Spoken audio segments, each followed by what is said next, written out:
Amén, gloria a Dios. Vamos a abrir en Efesios capítulo 5.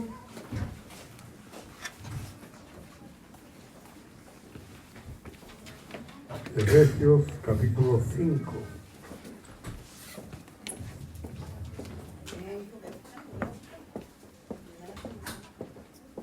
Y vamos a leer del versículo 11 al 18. Efesios 5, del 11 al 18. ¿Ven? Dice, y no participéis en las obras infructuosas de las tinieblas, sino más bien reprendedlas.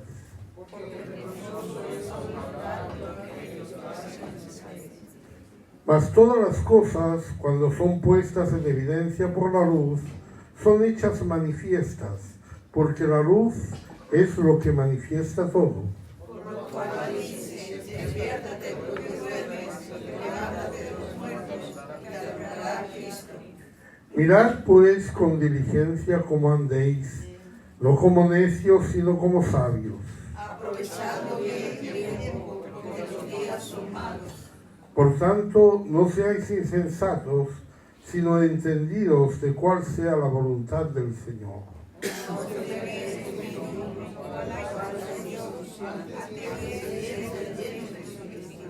Amén. Gloria a Dios. Pueden sentarse, hermanos. Estamos hablando del tiempo, de cómo administrar el tiempo. Hay algo importante.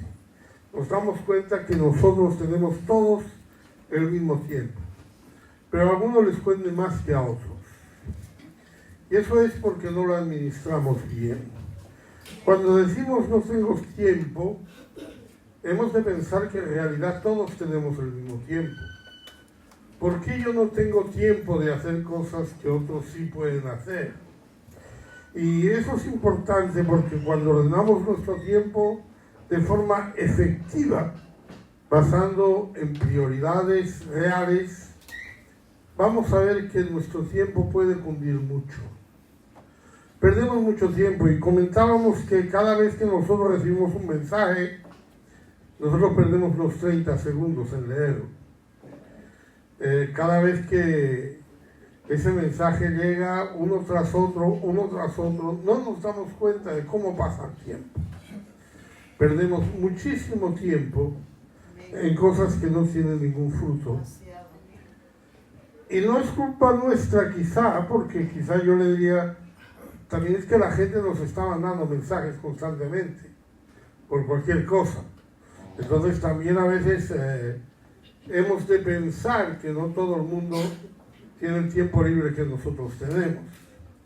De pronto tenemos un tiempo libre, voy a llamar a un amigo, y no sabe si ese amigo tiene el tiempo libre. El amigo no va a ser grosero, el amigo no le va a decir, ahora no puedo hablar contigo y te va a colgar. El amigo va a aguantar, se va a tirar un cuarto de hora, 20 minutos hablando de cosas que podrían esperar perfectamente a que se vieran el domingo para hablarlas, pero estamos perdiendo tiempo. Para administrar el tiempo hay que valorar dos puntos importantes. Vamos a hablar un poquito en plan práctico hoy. Primero hay que valorar la importancia y después hay que valorar la urgencia. Estas dos cosas son las que van a marcar nuestra medida.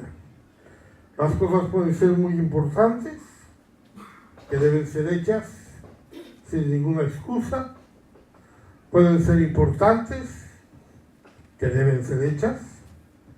Menos importantes, que tal vez no sea necesario, pero es útil. Nada importante, que simplemente podríamos eliminarlo y no pasaría nada, o que no es necesario. En cuanto a la urgencia, podemos tener cosas muy urgentes, que hay que hacerlas muy rápido, urgente, que puede ser hecho pues un poco más lento, que no podemos esperar unos días, y eso es lo que nosotros tenemos que ir mirando. Hay actividades imprescindibles, que son las urgentes e importantes. Eso es imprescindible, hay que hacerlo. Hay actividades necesarias, que no son urgentes, pero que son importantes. Hay actividades convenientes, que no son urgentes, tal vez ni siquiera son importantes, pero que son útiles. Y hay actividades prescindibles, que ni son urgentes, ni son importantes, si tiene tiempo las hace, si no tiene tiempo no las hace, y no pasa nada. Y lo ideal sería que esas que no son urgentes, pero son importantes, fueran las que dominaran nuestra vida. No sería bueno que estuviéramos siempre con urgencias, pero tampoco es bueno estar siempre ocioso. Vamos a ver un ejemplo en la Biblia, en Lucas 14, 16 a 23.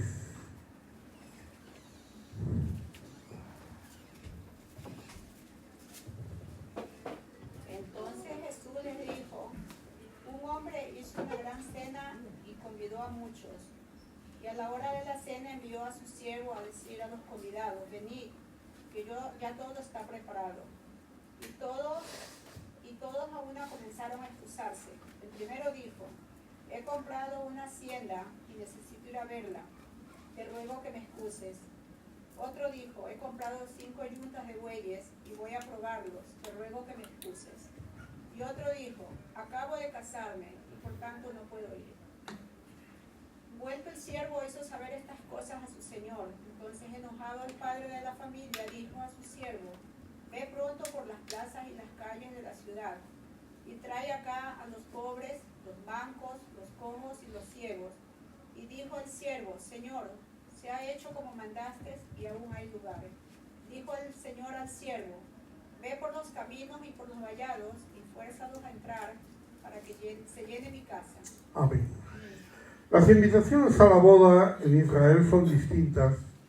En ese tiempo eran muy distintas, no había correos, no se enviaban invitaciones por correo, mucho menos por Facebook. O sea, no había otra manera, sino que los invitados tenían que ir a alguien a decirles: estás invitado a la boda. Hubiera una boda y primeramente se invitaba a la boda y después se decía el día de la boda. No se invitaba a la boda dando el día directamente, sino simplemente se le preguntaba a la persona si quería ir a la boda. ¿Se va a casar mi hijo? ¿Usted quiere venir a la boda de mi hijo? Está invitado. Él debe decir que no. Debe decir que no, porque si dice que sí, significa que no le da valor a esa boda. Entonces él tiene que decir que no, por tu hijo no, de ninguna manera, no, eso es un honor que no me corresponde. Entonces el siervo le va a tener que insistir: sí, que queremos que vengas. No, que para mí yo creo que no soy digno de ir allí. Que sí, que vengas, que sí. Bueno, una historia. Ese es el fuérzalos a entrar. Es una historia de Israel que no viene al caso. Pero si uno dice que sí de primeras, parece que desperdicia esa boda y vamos ahí. Entonces, cuando llegaba el momento, entonces era cuando iba a decir: ya está preparado. Ya está preparado, toca. Toca. Ahora, evidentemente la persona ya tenía algún plan para ese momento. Probablemente ya tenía alguna actividad para hacer, cuando de pronto le viene el siervo y le dice: ven a comer a la casa que ya está preparado. Y entonces surgen las excusas.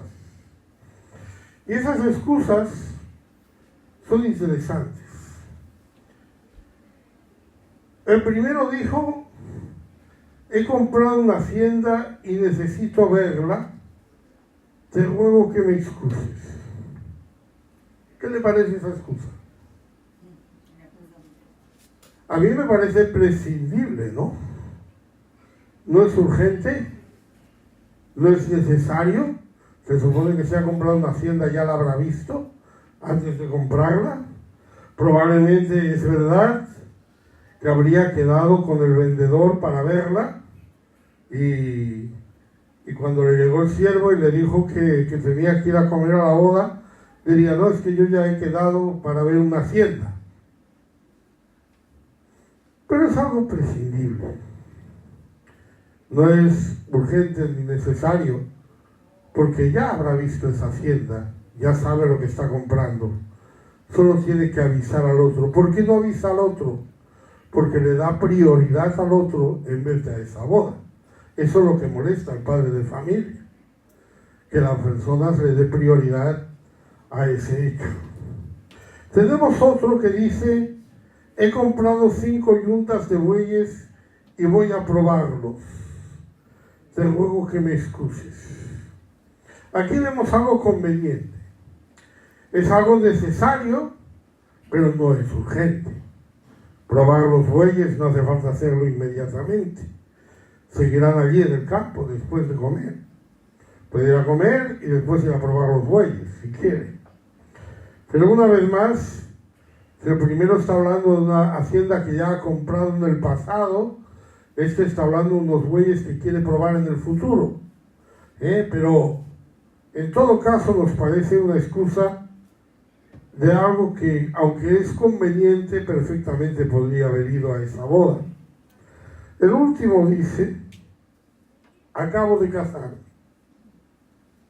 y por lo tanto no puedo ir. Y ahí vemos algo que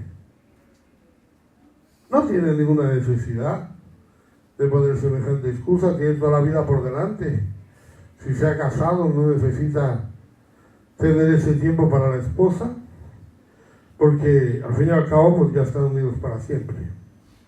Todo esto lo que vemos es una mala administración del tiempo, una mala administración de propiedades, de prioridades. Es decir, no hay nadie que vaya a pecar, no hay nadie que vaya a hacer nada malo, ni mirar a la hacienda, ni probar yuntas de bueyes, y haberse casado es algo que digamos, uy, qué pecador es. No, solamente que le está dando prioridad a cosas que evidentemente al padre de familia no le caen bien. Evidentemente a él no le caen bien. Y se ve a buscar cojos, mancos. Los cojos, los mancos, estos no tienen haciendas, ni compran bueyes. Esos están libres, seguro que vienen. Vamos a buscar gente que no tenga nada que hacer.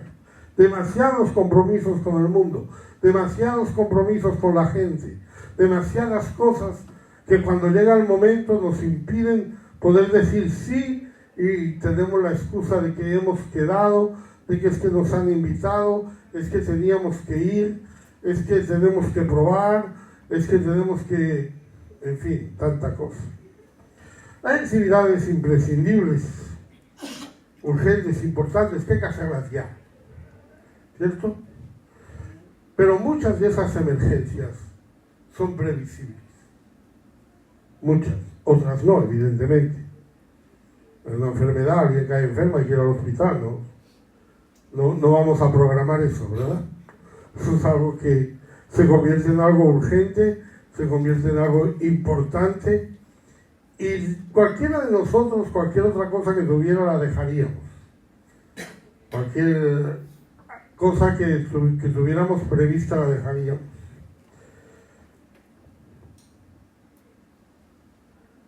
Pero ocupamos el tiempo, no lo invertimos. Cuando vivimos así, a base de urgencias, ocupamos nuestro tiempo. Estamos siempre apagando fuegos, tenemos ansiedad, nos cansamos más de la cuenta, estamos hartos, porque no tenemos nada previsto. De pronto es necesario esto, es necesario aquello, todo se convierte en algo necesario. No lo hacemos hasta que no nos vemos obligados por la necesidad. Y eso hace que vivamos apagando fuegos constantemente y yendo de un lado para otro con un estrés tremendo, porque no hacemos las cosas con anticipación, pensando lo que tenemos que hacer,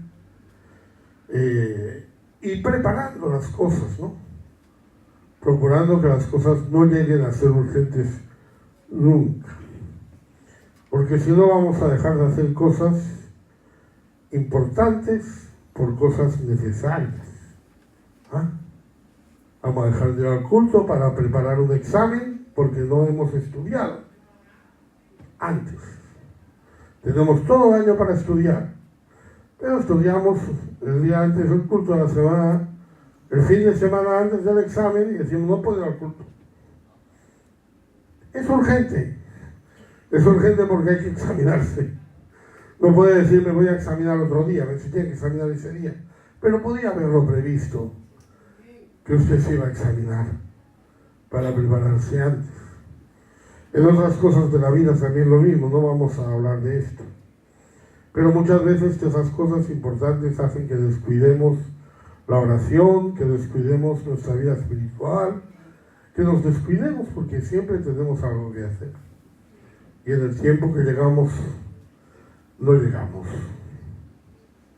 Las actividades convenientes, que no son importantes, que no son urgentes, pero son importantes, son las que tienen que ocupar nuestra vida.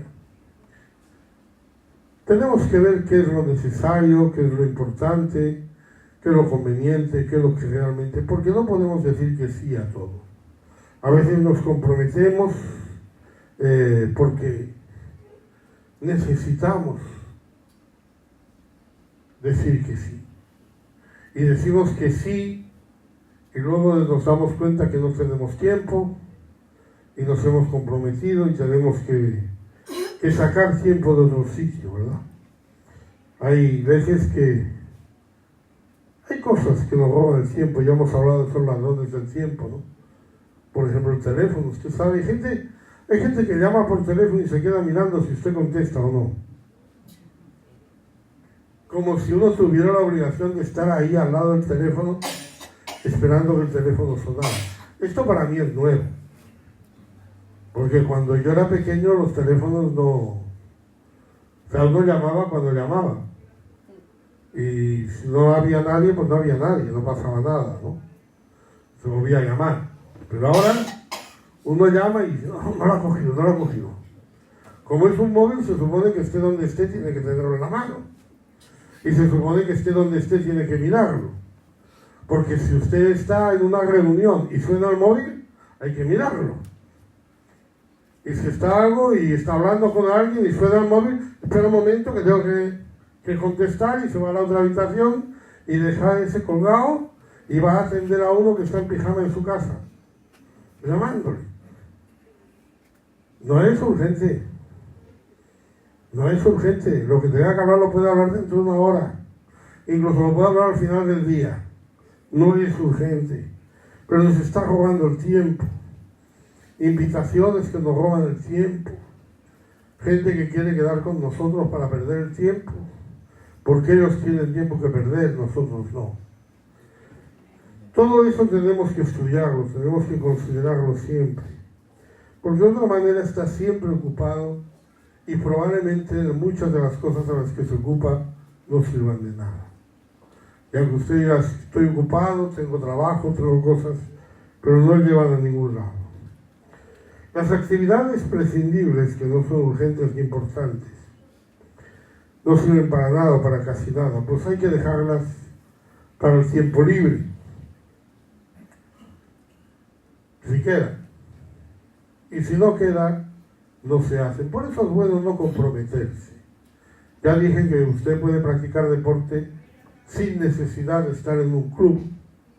Usted no necesita tener un compromiso de ir a entrenar tales días a tales horas, de ir a hacer partidos tales días a tales horas, que son días y horas que le están quitando. Que si en ese tiempo surge algo, vamos a hacer una salida a la iglesia. No, hermano, yo ese día tengo partido. Qué mal, ¿cierto?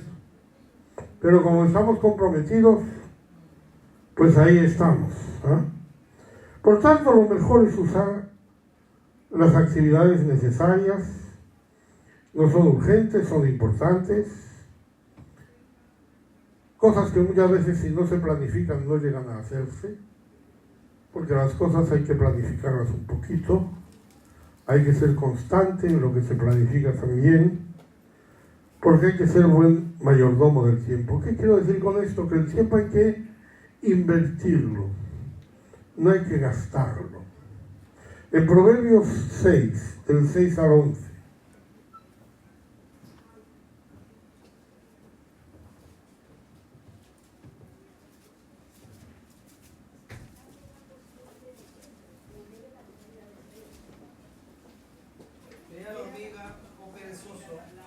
caminos y sé sabio, la cual, no teniendo capitán, ni gobernador, ni señor, prepara en el verano su comida, y recoge en el tiempo de la siega su mantenimiento. Perezoso, ¿hasta cuándo has de dormir? ¿Cuándo te levantarás de tu sueño? Un poco de sueño, un poco de dormitar, y cruzar por un poco las manos para reposar. Así vendrá tu necesidad como caminante, y tu pobreza como hombre armado. Mira la hormiga, ve la hormiga. Prepara en el verano su comida. En el verano hay abundancia de comida, hay facilidad de comida. Pero no hay que dormirse. Hay que pensar que llega el invierno. Hay que pensar que llegarán tiempos más difíciles. Hay que pensar en esos tiempos en los que se va a escaquear. Y nos está diciendo que aprendamos un poco de sueño, un poco de dormitar, un poco de tumbarse en el sofá, porque esto no hay que hacerlo hasta el mes que viene, no hay que hacerlo hasta dentro de 3 meses, todavía no ha llegado el invierno, podemos estar ahí en el sofá tranquilamente, y así llega la necesidad. Como un caminante viene para allá y nos pilla y llega al punto que hay que hacer. Nos levantamos por la mañana, tenemos muchas cosas que tenemos que hacer. Ese día, precisamente hoy, se me ha acumulado el trabajo de todo el mes, porque todo el mes me he estado sentado. Y ahora ya no puedo esperar más. Y ahora ya es urgente. Ahora ya es imprescindible. Ahora ya es necesario. Ahora ya es un agobio. Ahora ya es un estrés. Si podemos prevenir esos problemas del futuro, cultivar nuestras relaciones, planificar, tener un descanso adecuado, ejercitarnos, porque muchas veces las cosas cuando uno se ejercita las puede hacer más fácilmente. Todo eso incluye también la vida espiritual, ¿verdad? Nuestro crecimiento espiritual, tener buenas costumbres espirituales, estudiar con anticipación, cuidar la salud, ¿no? Para que no tengamos urgencias por ahí, tener buenas relaciones con la familia, con los amigos, previniendo, pues que hay que atenderlos también y que no llegue el momento que el atenderlos a ellos suponga desatender otras cosas. Podemos incluso aprender nuevas cosas. Los beneficios, pues evidentemente, es que esa tranquilidad, ese vivir cada día haciendo lo que corresponde, no necesitamos parar, pero tampoco necesitamos agobiarnos.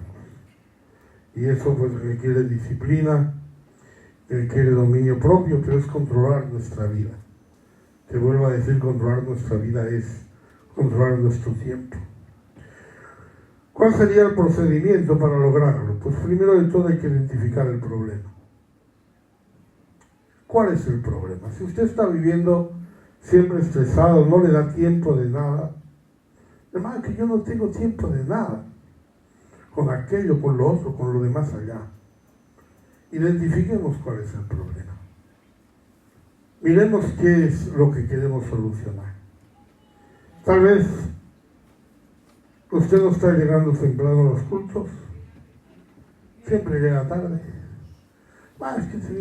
Es que no he podido llegar antes, es que se me echa el tiempo encima. Si ese es el tiempo, hay que buscar la solución. ¿Cuál sería la solución? Pues poner el despertador, levantarse antes. Tal vez algunas de las cosas que usted hace el domingo por la mañana las podría hacer el sábado por la noche, las podría hacer otro día. Y finalmente planificar la manera de solucionarlo, ver cómo podemos evitarlo, buscando lo mejor. En 1 Corintios 10:31,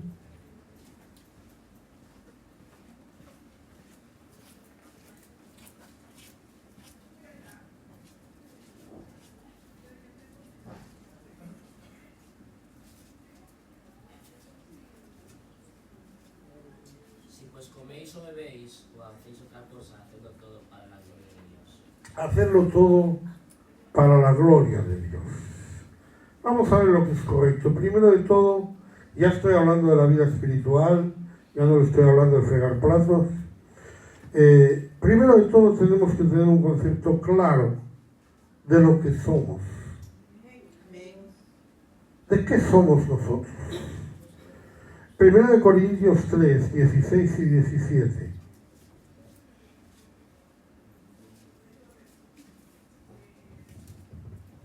¿No sabéis que sois templo de Dios y que el Espíritu de Dios mora en vosotros?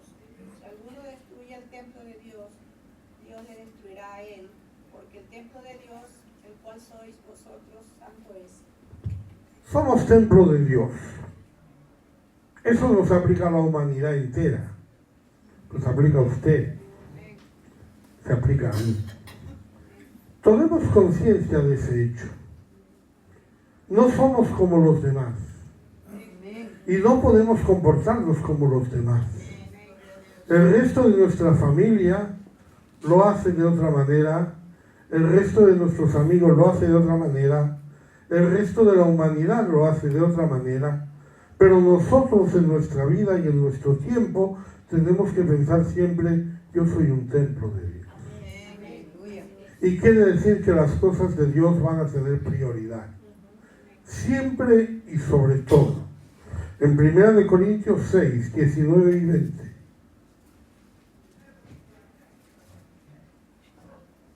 ¿O ignoráis que vuestro cuerpo es templo del Espíritu Santo, el cual está en vosotros, el cual tenéis de Dios, y que no sois vuestros? Porque habéis sido comprados por precio. Glorificad pues a Dios en vuestro cuerpo y en vuestro espíritu, los cuales son de Dios. Vuestro cuerpo y vuestro espíritu son de Dios, porque habéis sido comprados. Esto a nosotros nos suena raro. En ese tiempo era normal porque se compraban esclavos. Había gente que se compraba. ¿Y qué pasaba? Pues que inmediatamente esa persona no podía depender más de los demás. Si usted era comprado como esclavo para un señor, usted ya no podía tener relación con su familia. Ya no podía tener relación con sus amigos. Si alguien de la familia le llamara, si alguien de sus amigos le llamara, usted tendría que pedir permiso al Señor para ir a verle o para ir a atenderle. Y seguramente el Señor le diría, no, tú primero me lavas la loza, primero me fregas el suelo, primero me haces eso, primero me haces lo otro. Porque somos templo de Dios y porque somos esclavos, siervos de Dios, nuestro tiempo tiene que estar dedicado a esto. Pablo tenía un alto concepto del creyente. Un templo de Dios. Y hay que edificarlo. El hombre llega a ser un ser viviente por el soplo de Dios. Recuerda, Génesis 2:7.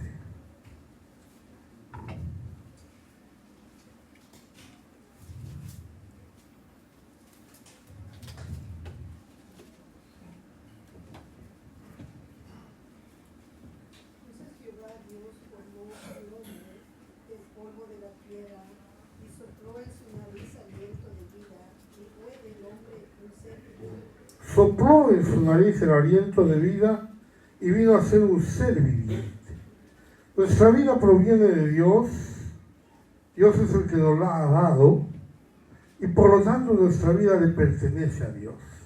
El propósito de nuestro cuerpo, que fue formado, es contener la vida de Dios. Dicho de otra manera, el propósito de nuestro cuerpo es ser templo del Espíritu de Dios, que es vida. Es Él el que deposite ese tesoro. Por lo tanto, le pertenecemos no solamente por haber sido comprados en la cruz, sino porque Él nos hizo. Él nos dio la vida. En el Salmo 100, ¿no? Versículo 3.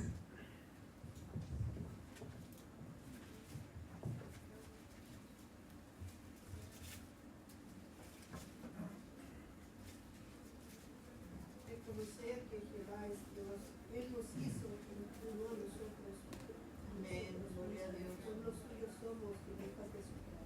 Él nos hizo y somos pueblo suyo. Él nos hizo. Por eso le pertenecemos. Usted tiene vida porque Dios le dio vida. Toda vida viene de parte de Dios. Por eso no podemos aceptar el aborto. Porque toda vida viene de parte de Dios y solo Dios puede disponer de ella. Esa es la maravilla, que tenemos un cuerpo, pero la maravilla es que ese cuerpo está vivo. En Salmo 139, 13 y 14.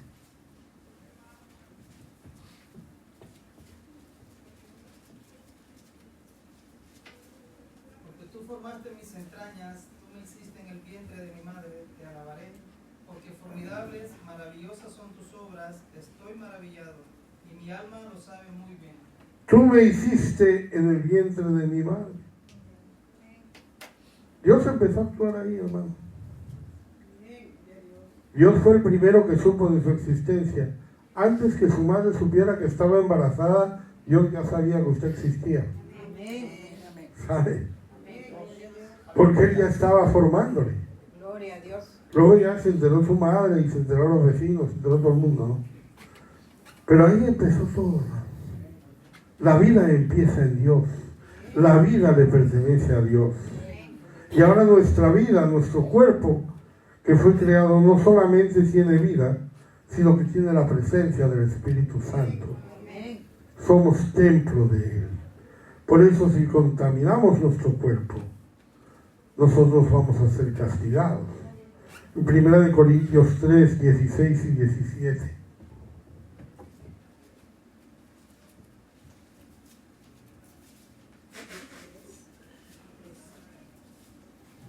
¿No sabéis que sois templo de Dios y que el Espíritu de Dios mora en vosotros? Si alguno destruyere el templo de Dios, Dios lo destruirá a él, porque el templo de Dios, el cual sois vosotros, santo es. El templo de Dios, el cual sois vosotros, santo es. Eso no habla de la humanidad, eso no habla de toda la gente, está hablando de usted. Está hablando del que es templo de Dios. El que no es templo de Dios no es santo. No está separado, no está consagrado. El que no es templo de Dios no se le aplica. Él puede hacer lo que quiera con su cuerpo, no importa. Porque lo importante es usted, que es templo de Dios. ¿Templo qué es templo? No es su espíritu el templo de Dios, es su cuerpo, es su carne, el templo de Dios. Y esto incluye todo lo que profana la santidad, porque lo que profana la santidad destruye ese cuerpo que es templo de Dios. Por tanto, debemos desarrollar y proteger el cuerpo. Y debemos evitar las cosas que no aprovechan al cuerpo o lo alteran en sus funciones. Y no estoy hablando del cuerpo físico, sino del cuerpo como templo del Espíritu. Hay que fortalecer el Espíritu. Por eso hay que tener cuidado con lo que pensamos, con lo que leemos, con lo que escuchamos, con dónde vamos, con las relaciones. Nuestras fantasías, nuestras ilusiones, tengan cuidado. Nosotros no somos como los demás, somos templo del Espíritu. En Filipenses 4:8.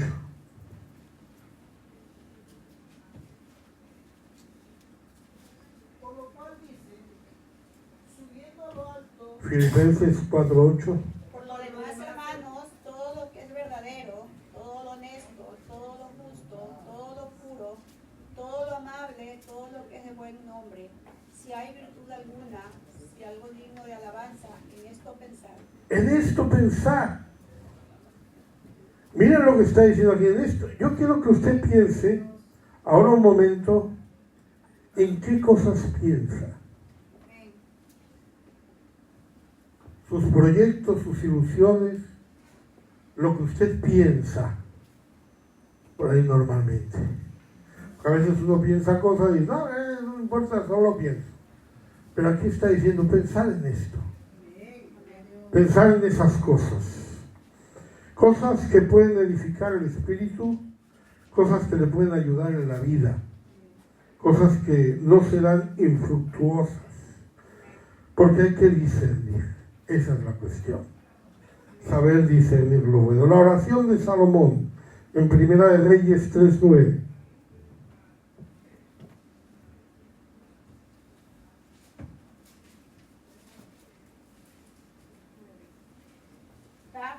Da pues a tu siervo corazón entendido para juzgar a tu pueblo y para discernir entre lo bueno y lo malo, porque ¿quién podrá gobernar este pueblo tan grande?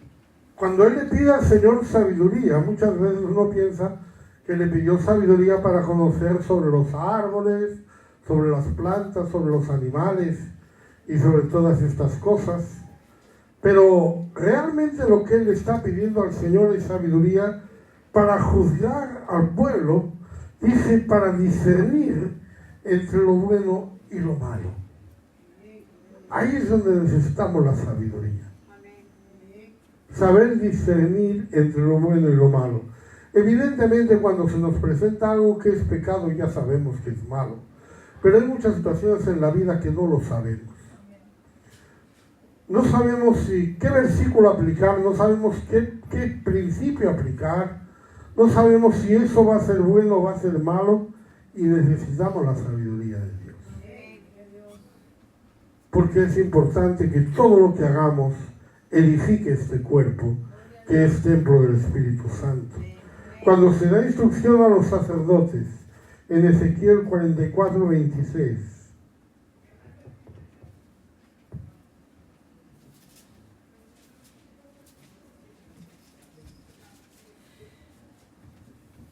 y enseñarán a mi pueblo a hacer diferencia entre lo santo y lo profano, y les enseñarán a discernir entre lo limpio y lo no limpio.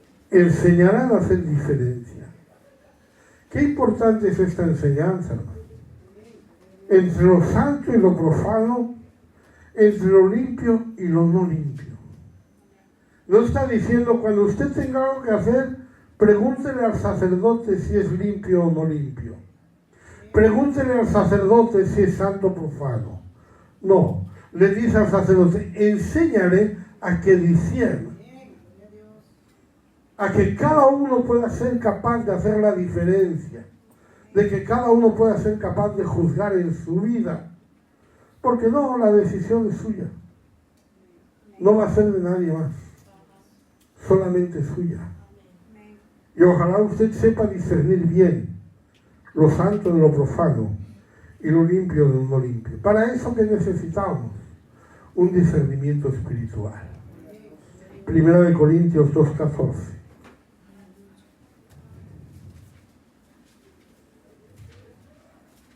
Pero el hombre natural no percibe las cosas que son del Espíritu de Dios, porque para él son locura, y no las puede entender, porque se han de discernir espiritualmente. Es un discernimiento espiritual. Lo bueno y lo malo, lo profano y lo no profano, no es algo que usted lo va a decidir según las leyes del mundo, según la sociedad o según lo que se diga, sino de una manera espiritual. Y hay que mirar eso, hermano. Vamos a considerar 7 pruebas para diferenciar lo bueno de lo malo. 7 cosas que cuando usted se ve ante una situación o ante un hecho, usted pueda decir, ¿será bueno o será malo? Vamos a considerarlo. Primero de todo, probémoslo por las Escrituras. Si es pecado o no es pecado. En el Salmo 119:11,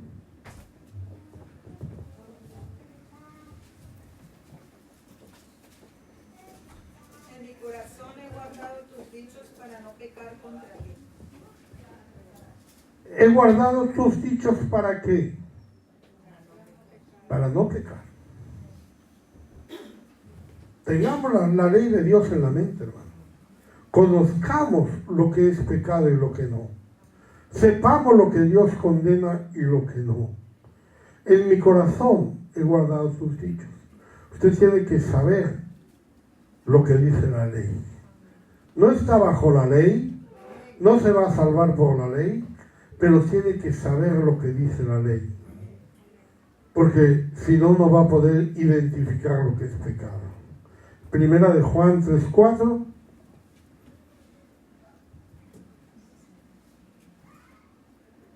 Todo aquel que comete pecado infringe también la ley, Infringe la ley. pues el pecado es infracción de la ley. Porque el pecado es la inflexión de la ley. Luego, si yo no sé lo que es la ley, tampoco sé si la inflijo. Necesito conocer y mirar la Escritura. ¿Es pecado? Si es pecado es malo. Si no es pecado está bien. Una segunda prueba sería lo de los principios que llamamos. Los conceptos que no están escritos específicamente, pero que están ahí. En Proverbios 4, del 20 al 27.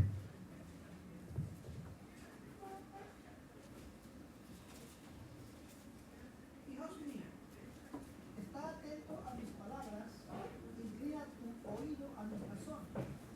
No se parte de tus ojos, guarda en medio de tu corazón, porque son vida a los que las hallan y medicina a todos sus cuerpos. Sobre toda cosa guardada, guarda tu corazón, porque de él mana la vida. Aparte de ti la perversidad de la boca y aleja de ti la iniquidad de los labios. Tus ojos miren lo recto y diríjanse tus párpados hacia lo que tiene delante. Examina la senda de tus pies y todos tus caminos serán rectos. No te desvíes a la derecha ni a la izquierda.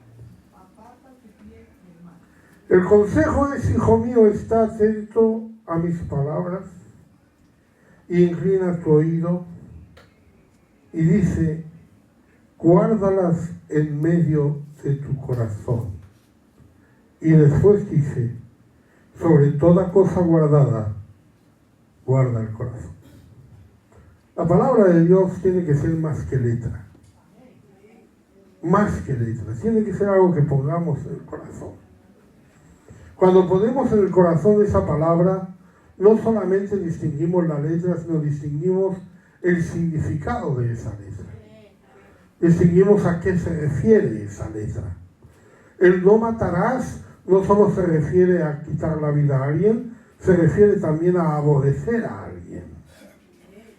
El no cometer adulterio no solo significa acostarse con alguien, significa tener el deseo de eso. Eso no lo dice el corazón, no lo dice la letra, pero lo dice el corazón. Por eso el aconsejo era, tú escucha, atento con tus oídos, lo guardas en el corazón y guardas ese corazón. ¿Por qué? Para que no haya perversidad en tu boca, para que tus ojos miren lo recto, para que tus pies vayan por la senda correcta, para que puedas apartarte del mal. Principios que se definen como pecado, como primera de Juan 5:17.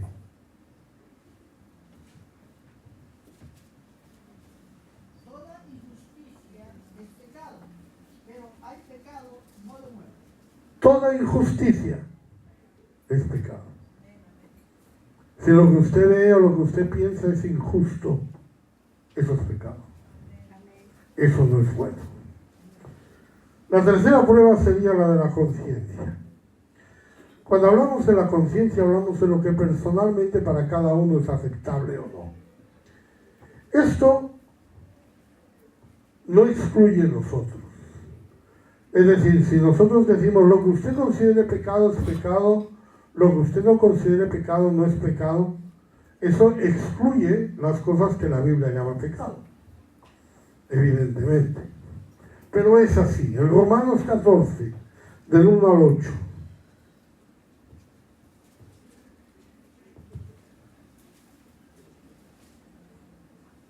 Recibir al débil en la fe, pero no para contender sobre opiniones. Porque uno cree que se ha de comer de todo, otro que es débil come legumbres. El que come no menosprecia al que no come, y el que no come no juzga al que come, porque Dios le ha decidido. ¿Tú quién eres que juzga al criado ajeno? Para su propio Señor está en pie o cae, pero estará firme porque poderoso es el Señor para hacer esta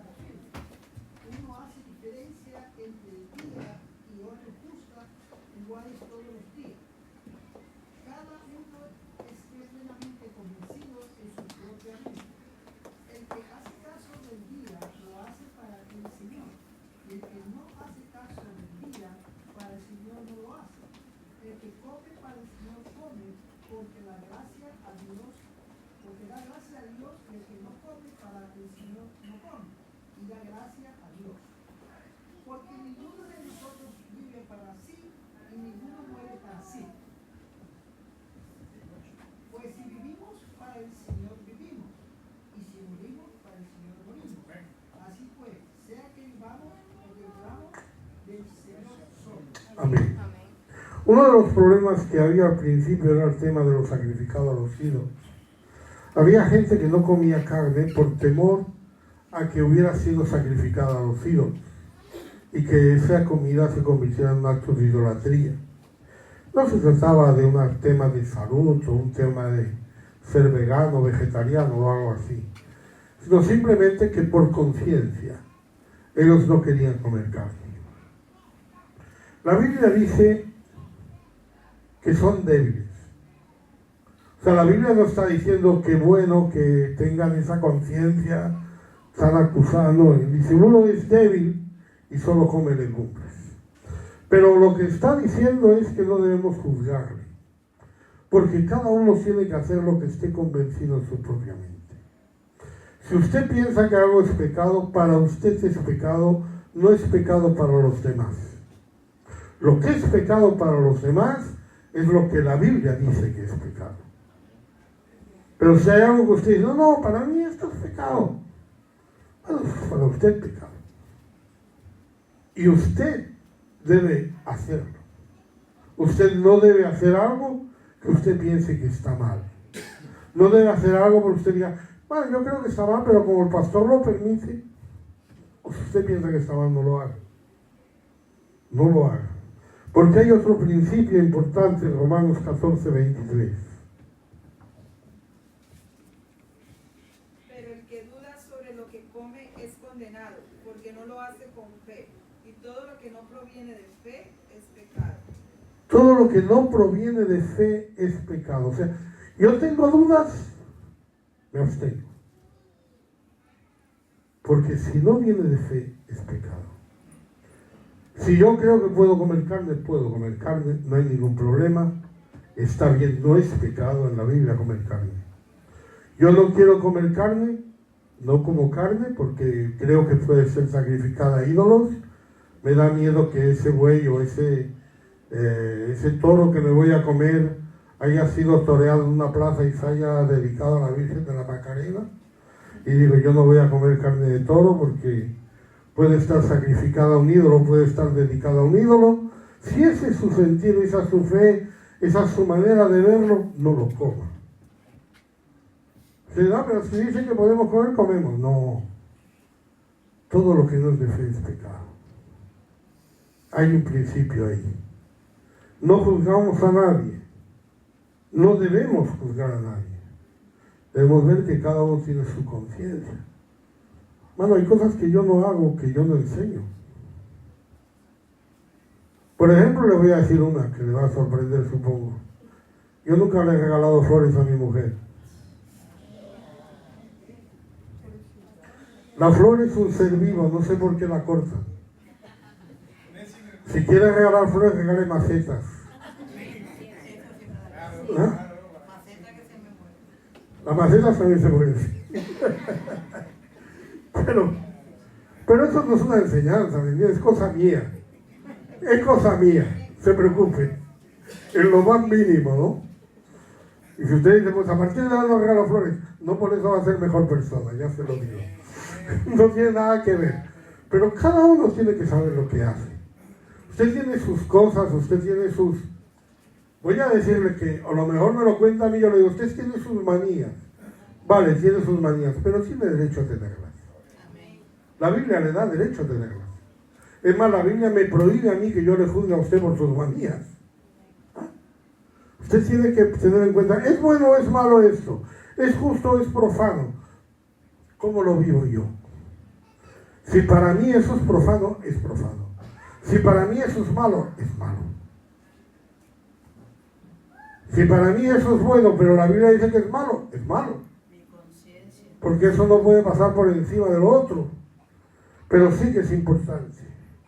Otro punto a considerar es lo que llamamos el conocimiento. Vamos a decir, la ejemplaridad. En 1 Timoteo 4:12,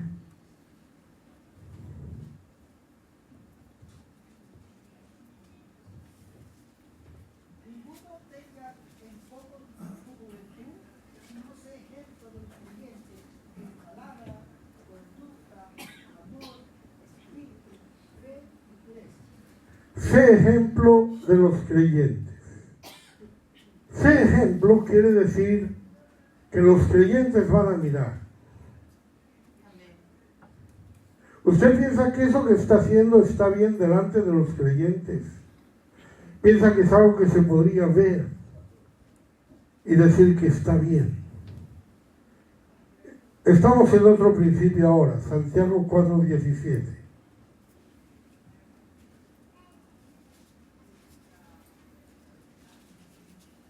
Y al que sabe hacer lo bueno y no lo hace, es pecado. Si sabe hacer lo bueno y no lo hace, eso es pecado. Usted piense, esto que voy a hacer no es pecado, esto que voy a hacer no está mal, no ataca mi conciencia, no es un pecado contra la ley, pero espero que no se sepa. Cuidado. Si estamos pensando así, es que eso es malo. Peligroso. Quinto punto, el equilibrio en el sentido de la meta de nuestra vida.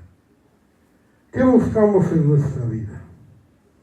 1 Corintios 9:25. Todo aquel que lucha, de todo se obtiene. Ellos a la verdad, para recibir una corona corruptible, pero nosotros una incorruptible. Todo aquel que lucha, de todo se abstiene. Hemos de pensar si las cosas nos van a ayudar en el propósito que tengamos en nuestra vida. ¿Cuál es el propósito de nuestra vida? Estamos hablando de nuestra vida espiritual. Nuestra vida espiritual es edificarnos. Nuestra vida espiritual es crecer, ¿cierto? Entonces, todo aquello que usted vea que no le va a ayudar a eso, deseche. ¿Me conviene o no me conviene? Usted dice, pues hombre, yo veo que esto no es pecado, yo veo que esto está bien, yo creo que esto incluso me va a dar buena fama, yo creo que esto puede estar bien, pero a mi vida espiritual no le va a ayudar en nada. Entonces no es bueno. Sí, ¿por qué no es bueno? ¿Por qué es pecado? No, no es porque es pecado, es porque le va a hacer perder el tiempo. Y el tiempo es la vida. El tiempo es lo que tiene. ¿Sí? Vamos por otra cosa, precisamente esa, el tiempo. Hay que ser oportuno en las cosas. Hay cosas que están bien, pero no siempre. En Eclesiastés 3:1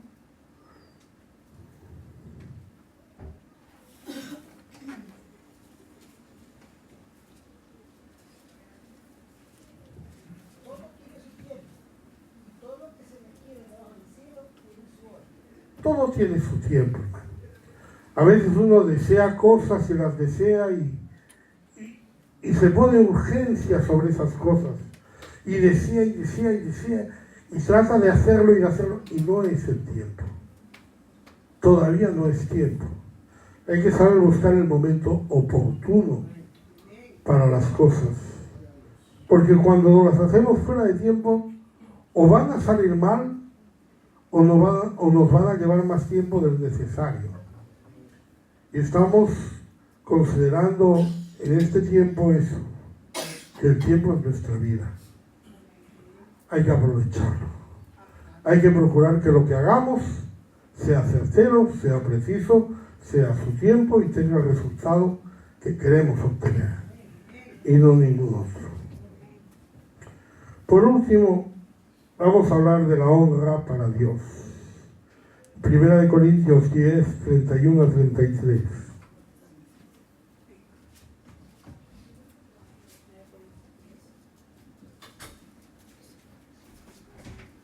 Si pues coméis o bebéis o hacéis otra cosa, hacedlo todo para la gloria de Dios. No seáis tropiezos ni a judíos ni a gentiles ni a la iglesia de Dios, como también yo en todas las cosas agrada a todos, no procurando mi propio beneficio, sino el de los muchos, para que sean salvos. Hacerlo todo para la gloria de Dios. No seáis tropiezo, no procurando mi propio beneficio. Pensemos en la gloria de Dios, pensamos en lo que le conviene al Señor, pensemos en lo que ayuda. Cuando hablamos con nuestros hermanos, cuando hablamos con las visitas, a veces podemos decir cosas que aun siendo verdad, siendo correctas, no siendo pecado, no van a ayudar, van a causar tropiezo. Van a causar tropiezo. Y eso no le va a dar la gloria a Dios. Entonces no lo hagamos. Por muchas ganas que tengamos, por mucho que digamos, yo esto lo tengo que decir, yo esto lo tengo que hablar, yo lo tengo que hacer. No. Pensemos, si eso le va a dar la honra a Dios, si eso va a ayudar, no queremos el tropiezo, no queremos que nuestro propio beneficio le haga daño a otros. Podemos renunciar a ese beneficio para otros. Amén. ¿Qué implica todo esto que hemos estado hablando? Que tenemos que hacer todas las cosas para Dios. Colosenses capítulo 3 es un capítulo muy interesante, como toda la Biblia. En el versículo 11,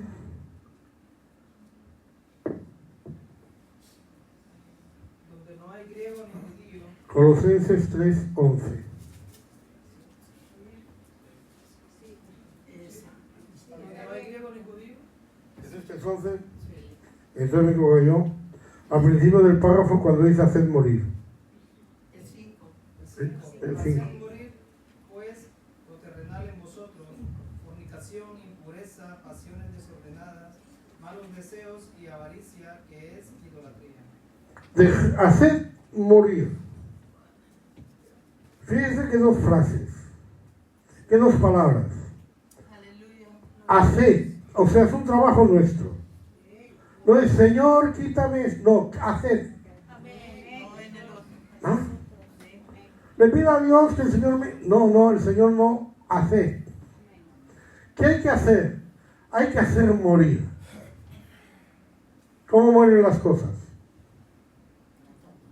Usted sabe la historia de los dos perros. Aquel cristiano que le decía a otro, hablándole de sus luchas espirituales, le decía, yo siento como que en mí hay dos perros, un perro blanco y un perro negro que se están peleando constantemente y eso me está causando mucho problema. Y el otro le dijo, ¿y quién va ganando? Y él dijo, que le doy más de comer. Hacer morir quiere decir no le deis de comer. Hacer morir quiere decir abandonarlo. Porque nosotros abandonamos las cosas cuando tomamos las cosas nuevas. ¿Cuáles son las cosas nuevas? ¿A dónde queremos ir para hacer morir todo lo viejo? Para andar como escogidos de Dios, para andar soportándonos, que es lo que sigue diciendo ese texto. Pues él concluye con Colosenses 3:17. Y todo lo que hacéis, sea de palabra o de hecho, hacedlo todo en el nombre del Señor Jesús, dando gracias a Dios, Padre, por medio de Él. El 16 también. Perdón. La palabra de Cristo mora en abundancia en vosotros, enseñándoos y exhortando unos a otros en toda sabiduría, cantando con gracia en vuestros corazones al Señor con salmos e himnos y cánticos espirituales. Y todo lo que hacéis, sea de palabra o de hecho, hacedlo todo en el nombre del Señor Jesús, dando gracias a Dios Padre por medio de Él. Cuando la palabra de Cristo mora en abundancia en vosotros, la carne se muere. Es necesario que haya algo que haga morir a la carne. No se va a morir sola. No se va a morir por nada. Tiene que haber algo. Si yo preguntara aquí a las hermanas si alguna sabe qué día dejó de jugar con las muñecas. Si alguna hermana se puede levantar y decirme, hermano, yo el día 15 de julio fue el día que dejé las muñecas.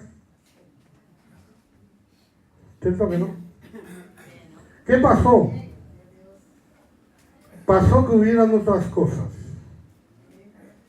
Que empezó a dedicarse a otras cosas. Que llegaron a su vida a otras cosas. Y a medida que esas cosas llegaron, las muñecas se fueron arrinconando.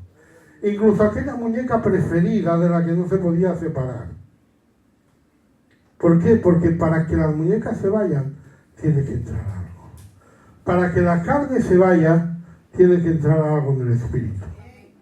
Si la carne se va y no entra nada en el espíritu, nos quedamos vacíos y volveremos a la carne. Entonces, hacer morir quiere decir que la palabra de Dios mora en abundancia. Esa palabra en nosotros, leyendo, orando, buscando, es lo que hace que las cosas del mundo se vayan yendo. Las cosas del mundo van desapareciendo. Literalmente se mueren como se murieron las muñecas. Se mueren ahí, sin darnos cuenta. Pero se mueren, porque eso es importante. Si usamos el tiempo para consagrarnos a la palabra, para consagrarnos al Señor, para buscar de Dios, no es difícil dejar el mundo. No es difícil. Porque el mundo se muere. La palabra dice, allegaos pues a Dios y resistid al diablo. ¿Y qué? El diablo es un cobarde, hermano. Porque sabe que no tiene nada que rascar. Cuando usted se consagra a Dios, el diablo no tiene nada que rascar. El diablo no puede hacer nada. Cuando usted se acerca a Dios, cuando usted busca de Dios, cuando usted se llena de Dios, el diablo no puede hacer nada. Puede andar alrededor buscando a quien devorar. Pero así está el diablo, hermano. Ahí no dice que el diablo está alrededor devorando gente, sino buscando a quien devorar y no encuentra a nadie. Y no encuentra a nadie porque nadie puede ser devorado si está en el Señor.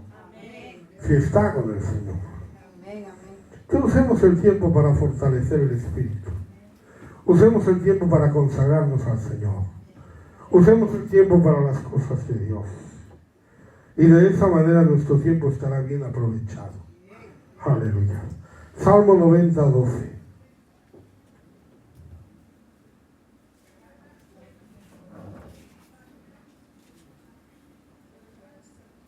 Enséñanos de tal modo a contar nuestros días que traigamos al corazón sabiduría.